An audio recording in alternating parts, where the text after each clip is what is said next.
বছরই বাজারে টমেটো পাওয়া যায়, কিন্তু শীতকালে যে টমেটোটা পাওয়া যায় সেটা কিন্তু অনেক বেশি লাল টুকটুকে সুস্বাদু এবং পাকা টসটসে হয়, অনেক বেশি মজাদার হয়। তো এই টমেটো দিয়ে আজকে আমি স্যুপ তৈরি করে নেব রেস্টুরেন্টের স্টাইলে, রেস্টুরেন্টের স্বাদে খুব মজাদার একটা স্যুপ।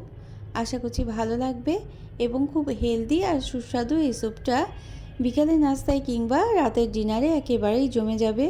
তো রেসিপি ভালো লাগলে লাইক, কমেন্ট ও শেয়ার করে পাশে থাকতে পারেন। আর ভিডিওটা দেখার শুরুতে একটা লাইক দিয়ে দেবেন এবং সাবস্ক্রাইব করে নিতে পারেন চ্যানেলটাকে। তো এখানে আমি আধা কেজির মতো টসটসে পাকা টমেটো নিয়ে নিলাম। এই হাইব্রিড গোল ধরনের টমেটোটা নেওয়ার চেষ্টা করবেন, এটা কিন্তু খেতে অনেক বেশি মিষ্টি হয় আর দেশি টমেটোটা একটু টক হয়। তো এটা দিয়েই স্যুপটা তৈরি করলে অনেক বেশি সুস্বাদু হবে। তো বোটার অংশটা আমি কেটে ফেলে দেব এবং ছোট পিস করে কেটে নিতে হবে, যেন সিদ্ধ করলে খুব তাড়াতাড়ি রান্না হয়ে যায়। এজন্য আমি ছোট পিস করে কেটে নিচ্ছি। আর একটা গাজর নিয়ে নেব, গাজরটাও একটু লাল ধরনের যে গাজর সেটা নিতে হবে। এই গাজরটাও এই স্যুপের স্বাদটাকে অনেকটাই বাড়িয়ে দেবে। তো সবগুলো টমেটো এবং গাজর আমি কেটে নিয়ে নিলাম। এখন যে হাঁড়িতে রান্নাটা করব, এখানে আমি বাটার দিয়ে দিলাম। 1 টেবিল চামচের মতো বাটার দিয়েছি এবং আধা চা চামচের একটু কম কালো গোলমরিচ দিব এবং আদা এবং রসুন কুচি দিয়ে দিলাম পরিমাণ মতো। একটা তেজপাতা চিড়ে দিয়ে দিলাম এবং পেঁয়াজ কুচি দিতে হবে।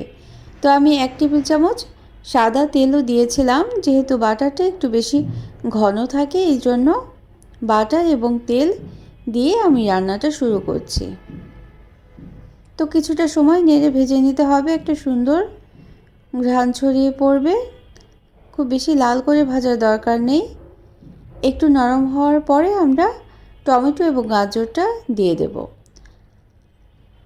কিছু টিপস ফলো করে এই টমেটো স্যুপটা তৈরি করলে খেতে অনেক বেশি সুস্বাদু হবে, একেবারে রেস্টুরেন্টের মতো।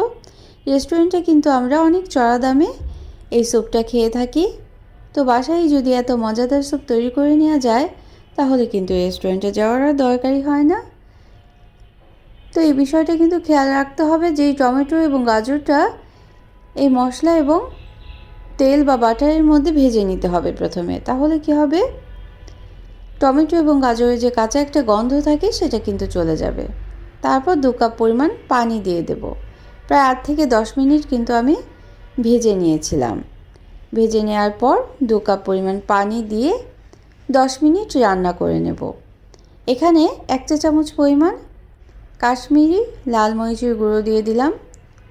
শুকনো মরিচের গুঁড়ো দেওয়া যেতে পারে, তবে একটু পরিমাণে কম দিবেন। আর কাশ্মীরি লাল মরিচের গুঁড়োটা দিলে রঙটা খুব সুন্দর আসবে। কোনো ফুড কালার কিন্তু ব্যবহার করব না। ওই যে আগেই বললাম, এই শীতকালের টমেটোটা এমনিতেই অনেক বেশি লাল হয় এবং গাজরটাও অনেক সুন্দর এবং লাল হয়। তাই শীতকাল থাকতে থাকতেই, বাজারে গাজর আর টমেটো থাকতে থাকতেই এই স্যুপটা একদিন কিন্তু তৈরি করে নিতেই পারেন। এবং আমার অনুরোধ থাকবে, এটা কিন্তু ছোট থেকে বড় সবাই অনেক বেশি পছন্দ করবে। তাই একদিন এইভাবে করে তৈরি করে দেখতেই পারেন এবং অবশ্যই করবেন। তো একটা স্ট্রেনার নিয়ে নিলাম, স্ট্রেনারে আমরা ছেঁকে নেব। ছেঁকে উপরে যে অংশটা, এটা আমরা এখন মিক্সার জারে গ্রাইন্ড করে নেব। তবে অবশ্যই কিন্তু ঠান্ডা হওয়ার পরে, একেবারে গরম থাকতে মিক্সার জারে কিন্তু দিতে যাবেন না, তাহলে সমস্যা হতে পারে মিক্সার জারের।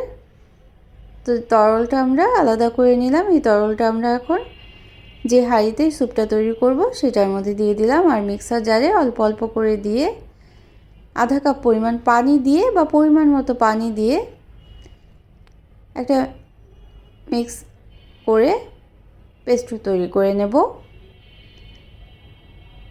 তারপর এটা আমরা মিশিয়ে দেব। প্রয়োজনে চাইলে কিন্তু এটাও আবার একটু ছেঁকে নিতে পারেন।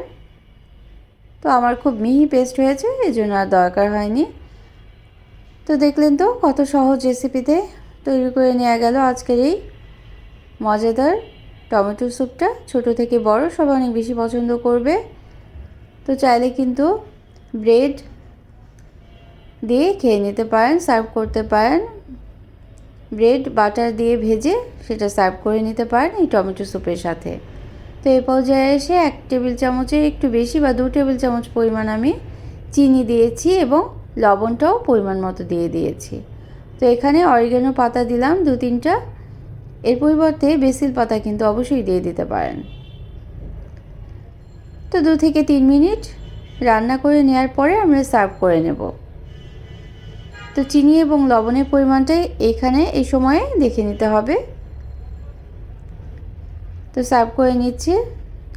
তো এই পর্যন্ত যারা দেখলেন একটা লাইক দিতে ভুলে গিয়েছেন, একটা লাইক দিয়ে দিতে পারেন এবং প্রয়োজনে কমেন্ট করতে পারেন কেমন লাগলো তা জানিয়ে, আর শেয়ার করতে পারেন ফ্রেন্ডস অ্যান্ড ফ্যামিলির সাথে। আর যারা প্রথম ভিজিট করছেন চ্যানেলটিকে, তারা চাইলে চ্যানেলটিকে সাবস্ক্রাইব করে বেল বাটন প্রেস করে অল অপশনটা সিলেক্ট করে রাখবেন।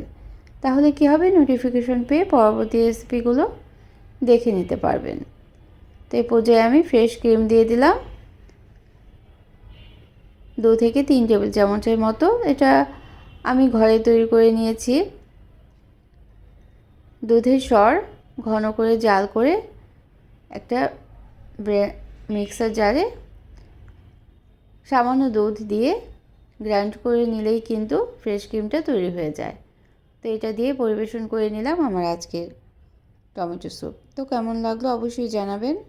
অন্য কোনো দিনে অন্য কোনো রেসিপি নিয়ে আসবো ইনশাল্লাহ। সেই পর্যন্ত সবাই অনেক বেশি ভালো থাকবেন। আমরা সবাই সবার জন্য দোয়া করব। Thanks for watching. আল্লাহ হাফেজ। আসসালামু আলাইকুম।